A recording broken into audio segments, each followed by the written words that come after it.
ট্রাম্পের শুল্কের জবাবে মার্কিন পণ্য বর্জনের ডাক। ভারতের রাশিয়া থেকে তেল কেনার জেরে ভারতীয় পণ্যের ওপর ৫০% পর্যন্ত শুল্ক আরোপ করেছে মার্কিন প্রশাসন। মার্কিন প্রেসিডেন্ট ডোনাল্ড ট্রাম্পের এই সিদ্ধান্তের সরাসরি প্রভাব পড়তে শুরু করেছে ভারতের রপ্তানি খাতে। অলংকার, চামড়াজাত পণ্য এবং বিশেষ করে তৈরি পোশাক খাত সবচেয়ে বেশি ক্ষতিগ্রস্ত হয়েছে।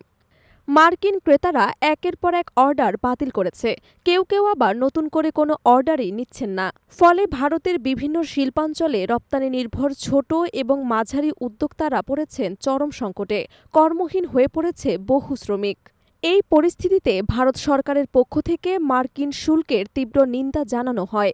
কূটনৈতিক আলোচনার মাধ্যমে সমাধানের পথ খোলা রাখার কথাও বলা হয়েছে। পাশাপাশি দেশীয় শিল্পকে রক্ষা করতে আত্মনির্ভর ভারত গড়ার আহ্বান জানিয়েছে প্রধানমন্ত্রী নরেন্দ্র মোদী। সেই উদ্যোগের অংশ হিসেবে শুরু হয়েছে দেশজুড়ে মার্কিন পণ্য বর্জন ক্যাম্পেইন।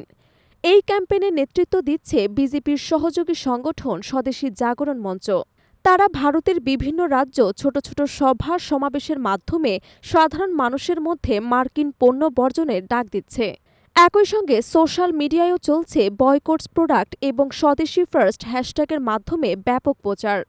ম্যাকডোনাল্ডস, কোকা-কোলা, অ্যাপেলের মতো বহুজাতিক মার্কিন কোম্পানিগুলো বহু বছর ধরে ভারতের বাজারে শক্ত অবস্থান গড়ে তুলেছে।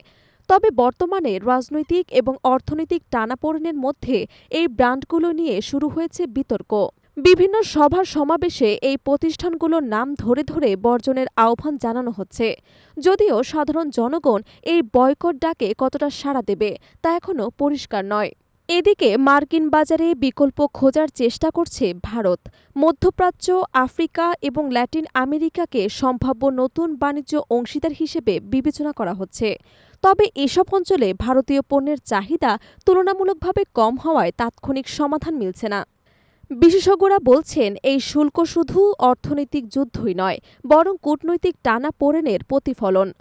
দুই দেশের মধ্যে সম্পর্ক কতটা জটিল হয়ে উঠবে এবং তার সমাধান কবে হবে সেটাই এখন দেখার বিষয়।